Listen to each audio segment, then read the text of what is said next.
제35장. 여호와께서 여리고 맞은편 요단강과 모압 평지에서 모세에게 말씀하여 이르시되, 이스라엘 자손에게 명령하여 그들이 받은 기업에서 레위인에게 거주할 성읍들을 주게 하고, 너희는 또 그 성읍들을 두르고 있는 초장을 레위인에게 주어서 성읍은 그들의 거처가 되게 하고, 초장은 그들의 재산인 가축과 짐승들을 둘 곳이 되게 할 것이라. 너희가 레위인에게 줄 성읍들의 들은 성벽에서부터 밖으로 사방 1000규빗이라. 성을 중앙에 두고 성 밖 동쪽으로 2000규빗, 남쪽으로 2000규빗, 서쪽으로 2000규빗, 북쪽으로 2000규빗을 측량할지니 이는 그들의 성읍의 들이며, 너희가 레위인에게 줄 성읍은 살인자들이 피하게 할 도피성으로 6성읍이요 그 외에 42성읍이라. 너희가 레위인에게 모두 48성읍을 주고 그 초장도 함께 주되, 너희가 이스라엘 자손의 소유에서 레위인에게 너희가 성읍을 줄 때 많이 받은 자에게서는 많이 떼어서 주고 적게 받은 자에게서는 적게 떼어줄 것이라. 각기 받은 기업을 따라서 그 성읍들을 레위인에게 줄지니라. 여호와께서 또 모세에게 말씀하여 이르시되, 이스라엘 자손에게 말하여 그들에게 이르라.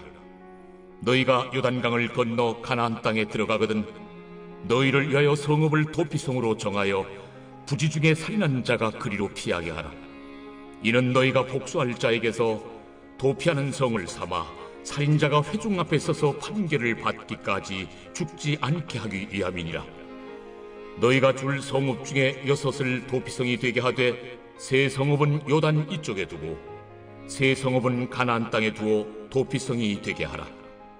이 6성읍은 이스라엘 자손과 타국인과 이스라엘 중에 거류하는 자의 도피성이 되리니, 부지 중에 살인한 모든 자가 그리로 도피할 수 있으리라. 만일 철연장으로 사람을 쳐 죽이면 그는 살인자니 그 살인자를 반드시 죽일 것이요, 만일 사람을 죽일 만한 돌을 손에 들고 사람을 쳐 죽이면 이는 살인한 자니 그 살인자는 반드시 죽일 것이요, 만일 사람을 죽일 만한 나무 연장을 손에 들고 사람을 쳐 죽이면 그는 살인한 자니 그 살인자는 반드시 죽일 것이니라. 피를 보복하는 자는 그 살인한 자를 자신이 죽일 것이니 그를 만나면 죽일 것이요, 만일 미워하는 까닭에 밀쳐 죽이거나 기회를 엿보아 무엇을 던져 죽이거나 아기를 가지고 손으로 쳐 죽이면 그 친자는 반드시 죽일 것이니 이는 살인하였음이라. 피를 보복하는 자는 살인자를 만나면 죽일 것이니라. 악의가 없이 우연히 사람을 밀치거나 기회를 엿봄이 없이 무엇을 던지거나 보지 못하고 사람을 죽일 만한 돌을 던져서 죽였을 때에 이는 악의도 없고 해하려 한 것도 아닌즉, 회중이 친자와 피를 보복하는 자 간에 이 규례대로 판결하여 피를 보복하는 자의 손에서 살인자를 건져내어 그가 피하였던 도피성으로 돌려보낼 것이요, 그는 거룩한 기름 부음을 받은 대제사장이 죽기까지 거기 거주할 것이니라. 그러나 살인자가 어느 때든지 그 피하였던 도피성 지경 밖에 나가면 피를 보복하는 자가 도피성 지경 밖에서 그 살인자를 만나 죽일지라도 피 흘린 죄가 없나니, 이는 살인자가 대제사장이 죽기까지 그 도피성에 머물러야 할 것입니다. 대제사장이 죽은 후에는 그 살인자가 자기 소유의 땅으로 돌아갈 수 있느니라. 이는 너희의 대대로 거주하는 곳에서 판결하는 규례라. 사람을 죽인 모든 자 곧 살인한 자는 증인들의 말을 따라서 죽일 것이나 한 증인의 증거만 따라서 죽이지 말 것이요, 고의로 살인죄를 범한 살인자는 생명의 속전을 받지 말고 반드시 죽일 것이며, 또 도피성에 피한 자는 대제사장이 죽기 전에는 속전을 받고 그의 땅으로 돌아가 거주하게 하지 말 것이니라. 너희는 너희가 거주하는 땅을 더럽히지 말라. 피는 땅을 더럽히나니 피 흘림을 받은 땅은 그 피를 흘리게 한 자의 피가 아니면 속함을 받을 수 없느니라. 너희는 너희가 거주하는 땅 곧 내가 거주하는 땅을 더럽히지 말라. 나 여호와는 이스라엘 자손 중에 있음이니. 오늘 새벽에도 주님의 보좌 앞으로 나오신 성도님들에게 하나님의 은혜와 평강이 함께 하시기를 축원드립니다. 오늘 민수기 35장 말씀 함께 살펴보도록 하겠습니다. 민수기는 정복에 대한 이야기입니다. 이스라엘 백성들을 군사로 부르셨고요, 동시에 예배자로 부르셨습니다. 이스라엘은 군사 공동체이며 예배 공동체였습니다. 이들의 전쟁이 혈과 육에 대한 전쟁이 아니고 영적 전쟁임을 보여주는 증거이죠. 출애굽 1세대들은 3개월에 걸쳐서 시내 광야를 떠나 가데스 바네아까지 이르게 되었는데, 그 사이에 영적 전쟁에 실패하여 그들은 가나안 땅을 얻지 못하고 광야에서 40년 세월을 보내며 생을 마감하게 되죠. 하나님은 새로운 세대에 출애굽 2세대들을 데리고 가나안 땅에 들어가기로 작정하셨습니다. 그들은 40년의 세월을 지내며 광야 생활을 하고 드디어 모압 평지까지 오게 되었습니다. 그들 눈앞에 가나안 땅이 보이고 두 번째 인구조사를 하게 되는데요, 인구조사의 목적은 땅을 분배하기 위함이었습니다. 이것은 우리를 군사로 부르신 영적 전쟁에 동참시킨 목적입니다. 하나님께서는 우리에게 땅을 주고 싶어 하시죠. 즉 하나님 나라를 주고 싶어 하십니다. 우리의 삶에 하나님 나라는 우리 안에 있습니다. 그래서 관계 속에 하나님 나라가 존재하는데요, 그래서 부부관계, 자녀와의 관계, 교우와의 관계, 직장에서의 관계, 이 관계들 속에서 영적 전쟁이 늘 일어나게 됩니다. 하나님 나라를 빼앗는, 주님의 평안과 기쁨을 잃어버리게 하는 사단의 교묘한 전략들이 우리를 공격하죠. 그래서 사람과의 관계 속에서 끊임없이 불평불만이 일어나게 하고, 비교하고, 경쟁하고, 불평하고, 또 우리의 삶에 두려움을 조장하고 하나님의 말씀대로 살지 않고 내 뜻대로 살게 하여서 하나님 나라를 잃어버리게 하고 죄짓게 하는 사단의 전략들이 있습니다. 또 이 세상에 일어나는 일들에 대해서 사랑과의 관계 속에서 정의감과 동정심에 휩싸여 쉽게 판단하거나 혹은 동정심 때문에 자기의 소중한 것을 잃어버리는 경우도 있게 됩니다. 판단력을 잃어버리게 되는 것이죠. 또 영적 두려움으로 도전하지 못하고 판단력이 흐려지기도 하고요. 또 직분과 상급에 대한 판단력이, 분별력이 없어져서 내가 일한 것에 대해서 하나님이 직분을 주셨다고 생각하고 열심히 봉사하면 하나님이 보상해 줄 것이라는 이런 것들, 이것이 사단의 교묘한 전략입니다. 그래서 자기의 원하는 대로 이루어지지 않으면 실망하고 상처받고 하나님 나라를 떠나고 교회를 떠나는 일들이 비일비재하게 일어나게 되죠. 또 세상적 관점으로 실패와 성공을 잣대 삼아서 평가하다가 낙심해서 하나님이 나를 도와주지 않으셨다, 혹은 하나님이 나를 싫어하신다, 이런 오해하면서 하나님을 떠나버리게 되는 경우가 많습니다. 네, 이렇게 우리가 이 영적 전쟁을 알게 하시고 이것을 이겨내게 하시는 것은 우리로 하나님 나라를 누리게 하기 위함입니다. 하나님 나라를 누리면서 하나님 뭘 하기 원하시는가 예비하기 원하시는 것이죠. 궁극적으로는 하나님과의 관계를 더 잘 설정하여서 하나님 안에서 더 풍성함을 누리게 하는 것이 궁극적 목적입니다. 이스라엘 백성들이 가나안 땅에 들어가서 해야 될 것, 하나님을 예배하는 것이죠. 이 예배는 한 시간의 예배의 절차가 아니고 하나님과의 치밀한 관계, 사귐입니다. 이 예배를 통해서 하나님 나라가 확장되는 거죠. 이것은 레위기에 자세히 나와 있습니다. 하나님이 레위기에서 예배로 부르시고 예배의 자리에서 하나님의 말씀을 받고 이것을 삶의 자리로 가서 삶을 다스리고 통치하는 이 구조를 레위기에서 잘 설명하고 있습니다. 그러면 이제 앞으로 신명기에서는 이 우리에게 주어진 삶을 어떻게 다스릴 것인가를 보여주게 됩니다. 이 영적 전쟁은 이 민수기 즉 광야 생활에서 끝나는 것이 아니고 가나안 땅에 들어가면 여전히 영적 전쟁은 기다리고 있었습니다. 그들에게 주어지는 영적 전쟁은 더 강력한 영적 전쟁, 실제적인 사람과 사람이 싸우는 전쟁입니다.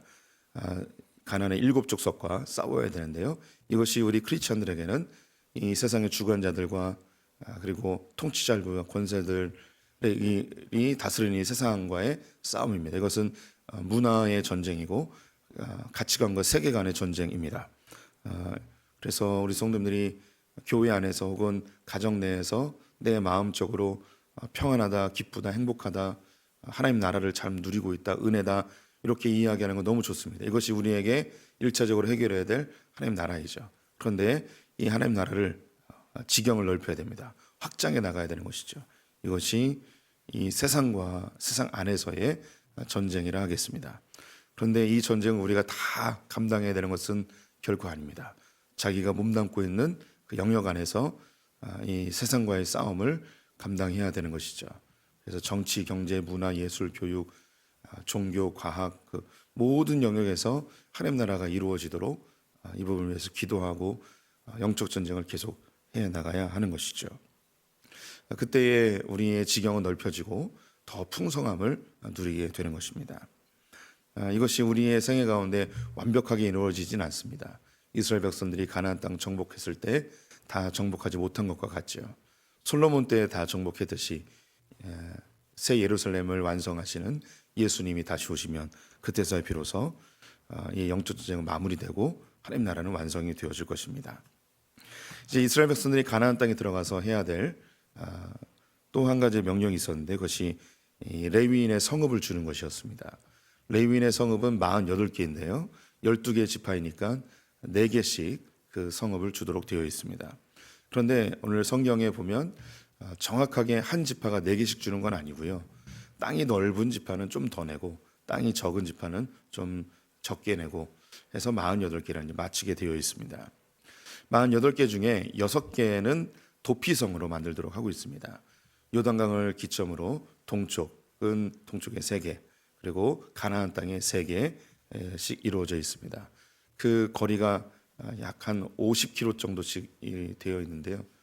그래서 그 어디에서나 잘못된 부주의로 이 과실로 사람을 죽였을 때에 그들이 하루길이면 도망갈 수 있는 곳으로 이 도피성이 마련이 되어 있습니다. 이 그 레위인의 성읍은요, 성읍을 중심으로 사방 500규빗씩, 1000규빗씩, 그것은 50m인데요. 그래서 500m씩입니다. 그래서 사방으로 하면 정사각형을 만들면 성읍을 기점으로 사방으로 1km씩, 500m씩 하면 정사각형이 되겠죠. 그래서 정사각형이 1km씩 되어집니다. 1km씩 하면 이게 1헥타르인가요? 이렇게 구역이 나눠지게 됩니다. 그 안에 가축을 키우기도 하고 또 그 성읍에서 살도록 하는 것이죠. 이것은 레위인의 영원한 기업이 됩니다. 하지만 사사기를 지나가면서 이 성읍에 살고 있던 레위인들이 백성들이 11조를 잘 드리지 아니함으로 인해서 먹고 사는 것 자체가 굉장히 어려워졌습니다. 그래서 자기의 성읍을 아예 버리고 새로운 일자리를 찾아서 가나안 땅 이곳저곳으로 흩어진 레위인들의 모습이 등장을 하게 됩니다. 원래 하나님은 레위인들에게 48개의 성읍을 주는 것이 계획이었죠. 하나님이 이 48개의 성읍 그냥 버리는 겁니다. 그곳에서는 이스라엘 백성들이 경작할 수도 없고요. 그냥 낭비하는 것처럼 드려지는 땅이었습니다.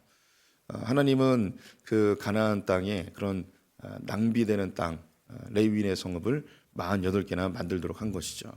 이스라엘 백성들에게는 각 지파별로 너무 아까운 땅이었을 것입니다. 그런데 그것을 드리도록 하고 있는 것이죠. 왜 하나님께서 이렇게 하였는가? 이것은 상징적 하나님이 눈에 보이는 가시적인 그런 땅입니다. 이 땅은 하나님이 다스리는 땅이고 하나님의 통치와 하나님의 법에 의하여서 이 땅이 운영되어야 됨을 보여주고 있습니다. 단지 이 땅이 물질주의적으로 혹은 실용적으로 이 땅이 다스려져서는 안 되고 약간은 낭비되어지고 혹은 손해보는 듯 하지만 이 땅이 하나님의 질서로 다스려져야 함을 보여주는 중요한 그 땅의 질서입니다. 이것은 성경 전체에 흐르고 있는 하나님의 질서이기도 한데요. 하나님 우리의 삶에 개입하셔서 하나님이 너희의 삶을 다스리고 있다. 이것은 내 거다라고 지정하신 그런 낭비적 요소가 있습니다. 그 낭비를 통해서 하나님의 살아계심과 하나님의 존재를 인식하게 되는 것이죠. 가장 우리 성도님들도 여전히 하고 있는 것이 가장 선명한 예의죠. 안식일입니다. 안식일은 하나님이 이 날은 떼어서 일주일 중에 하루는 아무것도 하지 말고 심지어 종들과 짐승들도 아무것도 하지 말도록 명령하고 있습니다. 우리가 물질적으로 실용적인 관점으로 보면 엄청난 낭비입니다. 나는 비록 싫지라도 나의 종업원들을 일하게 해서 생산품을 만들거나 이익을 얻어내면 얼마나 생산성 높은 실용적인 것이겠습니까? 근데 하나님은 일주일 중에 하루는 종들도 일하지 못하도록 낭비하도록 내버려 두셨죠. 이 낭비를 통해서 엄청난 내적인 갈등들이 일어나게 됩니다. 하나님이 일주일의 삶을 지키시고 보호하시고 하나님이 이 내 삶의 전체 주인이심을 보여주는 것이죠. 이것은 확장되어서 안식년이 나오죠. 6년 동안 일하고 7년째 되는 때는 아무것도 하지 않도록 합니다. 더 확장돼서 희년이 나옵니다. 49년 동안 일하고 50년째는 쉬도록 하고 있는 거죠. 이것은 인생 전체에서 하나님의 존재, 하나님이 먹이심, 하나님의 통치, 질서, 이것을 일상의 시간에서 하나님을 인정하게끔 하는 것입니다. 엄청난 낭비인데 하나님을 기억하게 하는 거죠. 또 재정적인 부분도 마찬가지입니다. 성경은 우리에게 11조를 반드시 내도록 하고 있죠. 실용적으로 보면 엄청난 낭비입니다. 그런데 하나님이 이것을 꼭 내도록 하고 있습니다. 여전히 우리에게 요구하고 계시죠. 이것은 이 모든 재정이 하나님께로부터 왔고 나의 것이 아님을 보여주는 겁니다. 낭비를 통해서 하나님의 것을 인정해 드리는 거죠. 또 이제 오늘 보여주는 이 도피성이 그러하고요. 또 레위인도 마찬가지입니다. 민수기 시작할 때 말씀드렸듯이 고대 사회에서 전쟁을 한다면 한 명의 군사도 아까운데 레위인들 2만 3천여 명 정도는 군대로 나가지 못하게 하는 거예요. 그냥 낭비하는 거죠. 인력을 낭비하는 거예요. 농사도 짓지 못하게 하는 거죠. 사람을 낭비해 버립니다. 하지만 이것을 통해서 모든 생명이 하나님께 있음을 보여주는 상징적 인물들로 레위인을 사용합니다. 이 도피성은 그 땅에서 48개의 성읍을 농사짓지 말고 그 땅을 레위인들에게 주라는 거죠. 낭비입니다. 그런데 그 땅의 주인이 하나님이고 그 땅이 하나님의 질서대로 다스려져야 함을 보여주고 있습니다. 지금도 이 하나님의 거룩한 낭비는 우리에게 여전히 요구되고 있습니다. 이 낭비를 통해서 사람이 회복되고 치유됩니다. 이게 참 놀라운 겁니다. 우리가 아주 빽빽하게 우리의 일정을 아주 완벽하게 사용하면 생산성이 높아질 것 같지만 절대 그렇지 않습니다. 이 낭비의 장소, 낭비의 시간, 낭비의 관계, 이것 때문에 사람이 회복되고 살아나요. 우리 성도님들이 이제 뭐 장사를 하거나 혹은 어떤 식당이나 이런 데 가게 됐을 때 그 식당에서 야박하게 하면은 다시 가고 싶지 않죠. 근데 그 식당 주인에게 있어서는 그 야박하게 하는 게 실용적인 거예요. 더 이득이 되는 거죠. 그런데 우리의 심령이 어떠냐면 조금 여유 있게 주인이 좀 손해를 보더라도 손님들에게 조금 더 베풀어주면 그곳에서 마음의 치유가 일어나요. 회복이 일어나죠. 기쁨이 샘솟아요. 그래서 다시 가게 됩니다. 그래서 이런 것이 이 하나님 나라의 방법이라 하겠습니다. 우리가 이 시간의 낭비, 안식일, 재정의 낭비, 11조, 그리고 사람의 낭비, 이것은 이제 레위인들이죠. 관계의 낭비예요. 그리고 땅의 낭비, 이것은 도피성이죠. 이런 낭비들을 통해서 우리의 삶이 회복되고 치료가 됩니다. 실질적으로 우리 성도님들도 자기의 취미생활 이런 것이 낭비처럼 보여지잖아요. 그런데 그 낭비가 사람을 회복시킵니다. 잠자는 거 사실 얼마나 낭비입니까? 하지만 잠을 자야지 우리가 치유되고 회복이 됩니다. 재정도 빠듯하게 쓰는 것보다 때로는 한번 지르는 거 있잖아요. 한번 폼나게 한번 써보는 것, 가족들을 위해서, 친구들을 위해서, 친척들을 위해서 한번 좀 무리하는 것 같고 좀 낭비하는 것 같지만 그렇게 했을 때 사람과의 관계가 부드러워지는 것을 우리는 많이 경험해 보았을 것입니다. 이게 너무 지나치면 안 되지만 이런 적절한 낭비가 우리의 삶을 회복시키는 것을 보게 되죠. 우리 그 교육자들이 밥 먹고 나면 커피를 한 잔씩 마십니다. 여기 올라와도 커피 다 있습니다. 자판기에 다 있죠.